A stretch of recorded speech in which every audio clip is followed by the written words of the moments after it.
6학년 학생 여러분 안녕하세요. 이번 수학 시간부터는 6단원 직육면체의 부피와 건널비에 대해서 함께 공부해 보겠습니다.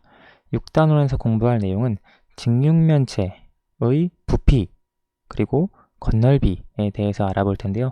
우리가 건널비에 대해서는 어느 정도 들어봤는데 부피는 아마 처음 들어볼 거예요. 그래서 이와 같은 것들을 어떤 식으로 구할지 이번 단원에서 공부해 보겠습니다. 수학 교과서는 116쪽, 117쪽인데요. 지금 116쪽 왼쪽에 있는 부분을 펼치시면 여기 이 부분이 나올 거예요. 자, 이 부분부터 살펴봅시다.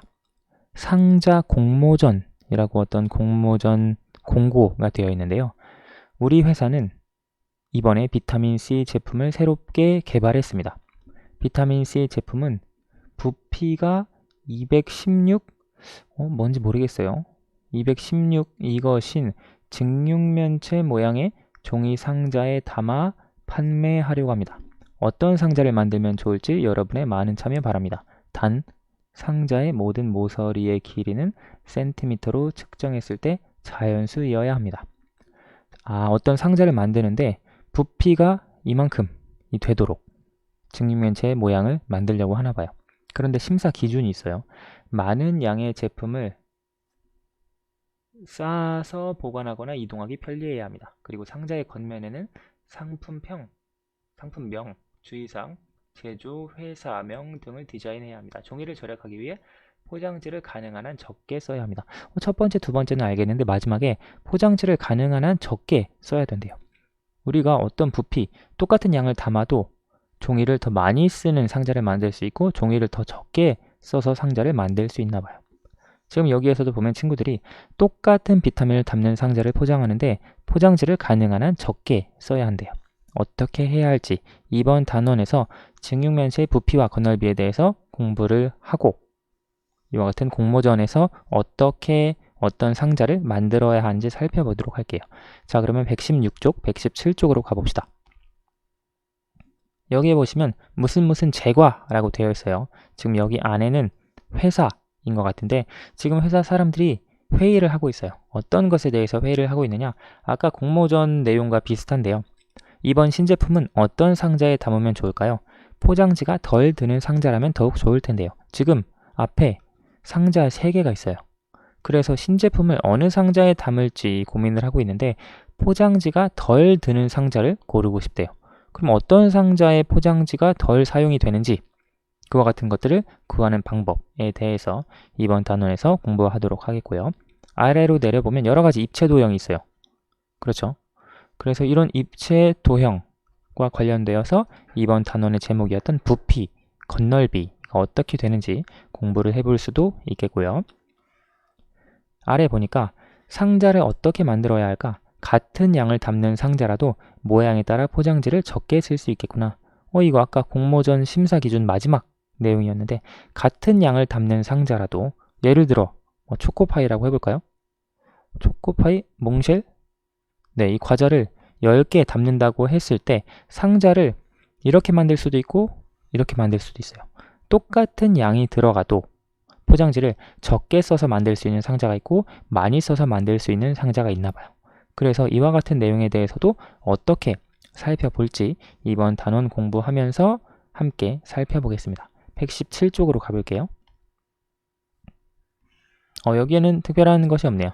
그냥 회사 내용, 파일, 철들, 그 다음 무슨 제과니까 제품, 촉촉한 초코칩, 칙촉처럼 생겼고요. 그 다음 아래는 정수기, 커피 머신, 휴지, 종이컵 이와 같은 것들이 있네요. 자, 그러면 117쪽 우리가 이번 단원에서 공부할 직육면체의 부피와 건널비 공부하기 전에 여러분이 전에 관련된 내용 어떤 걸 배웠는지 보도록 할게요. 5학년 1학기 때 다각형의 둘레와 넓이, 특히 이때 배웠던 넓이 기억나시죠? 이때 처음 제곱 센티미터라고 하는 걸 배웠어요. 제곱 센티미터라고 하는 건 가로, 세로, 한 변의 길이가 1cm인 정사각형의 넓이, 그걸 1제곱센티미터라고 했습니다. 우리가 넓이를 비교할 때 이 제곱센티미터라고 하는 걸 이제 사용을 해서 비교를 했었죠. 그리고 그때 직사각형의 넓이 같은 경우에는 가로 곱하기 세로로 구한다 라고까지 살펴봤어요. 이 배운 내용에 대해서 수학 익힘 77쪽에서 간단하게 복습해 보도록 할 거고요. 이번 단원에서 배울 내용은 상자의 부피를 어떻게 구할지, 건널비를 어떻게 구할지, 실생활에서 부피와 건널비가 어떻게 사용될지까지 살펴보도록 하겠습니다. 자, 그러면 수학 익힘 77쪽으로 넘어가 봅시다. 자, 지금 여기는 수학 익힘 77쪽이에요. 이건 5학년 때 배웠던 직육면체의 부피와 건널비와 관련된 특별히 사각형의 넓이에 대한 내용인데요. 이미 배운 내용이니까 여러분 스스로 풀어보고 그 다음 확인해 보도록 할게요. 영상은 잠깐 멈추시고요.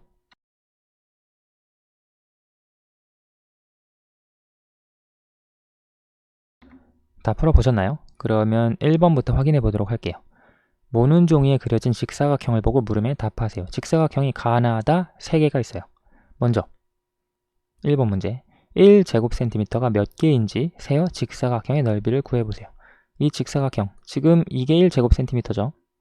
이것이 하나, 둘, 셋, 넷, 다섯, 여섯, 7개 있으니까 가는 7제곱센티미터가 넓이에요. 나는 5, 6, 7, 8, 9, 10, 15, 15개 있으니까 15제곱센티미터. 다는 4개씩 4줄 16제곱센티미터가 되겠네요. 표를 완성해 보세요. 우리가 이렇게도 넓이를 구해줄 수 있지만 실제 직사각형의 넓이 볼게요. 가는 지금 가로가 7cm죠. 그리고 세로가 1cm예요. 가로와 세로를 곱한 것이 직사각형의 넓이다 라고 얘기했죠. 이미 공부한 내용인 거 기억나시죠? 나를 보면 가로가 5cm, 세로가 3cm, 따라서 5, 3, 15제곱센티미터가 되고요. 다는 정사각형, 직사각형으로도 볼 수 있죠. 가로 4, 세로 4, 따라서 4 곱하기 4 해서 16제곱센티미터. 그래서 왜 직사각형의 넓이가 가로 곱하기 세로인지 이 1제곱센티미터에서부터 우리가 살펴봤습니다. 3번, 이의 표를 보고 직사각형의 넓이를 구하는 방법을 식으로 나타내어 보세요. 직사각형의 넓이는 가로 곱하기 세로 이렇게 나타낼 수 있죠.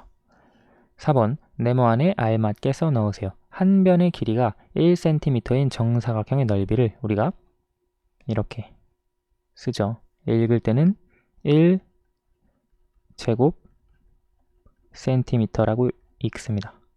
센티미터 제곱이라고 잘못 읽는 친구가 있어요. 반드시 제곱 먼저 읽어서 1제곱센티미터라고 하고요. 한 변의 길이가 1m인 정사각형의 넓이는 이렇게 쓰죠. 읽을 때는 1제곱미터라고 읽습니다. 자, 이게 한 변의 길이가 1m인 정사각형의 넓이 1제곱미터인데요. 1m를 센티미터로 표현하면 100cm죠. 그럼 이 넓이를 제곱센티미터로 표현하면 100 곱하기 100 해서 10,000 제곱센티미터거든요. 따라서 1제곱미터는 10,000 제곱센티미터와 같다. 이렇게 써줄 수 있어요. 1m는 우리가 100cm죠. 우리가 제곱이 붙었을 때 넓이에서는 그거보다 차이가 더 커진다 라고 하는 것을 알 수 있겠네요. 오늘 수학은 여기까지 하고요. 다음 시간부터 직육면체의 부피와 건널비에 대해서 구체적으로 공부하겠습니다. 감사합니다.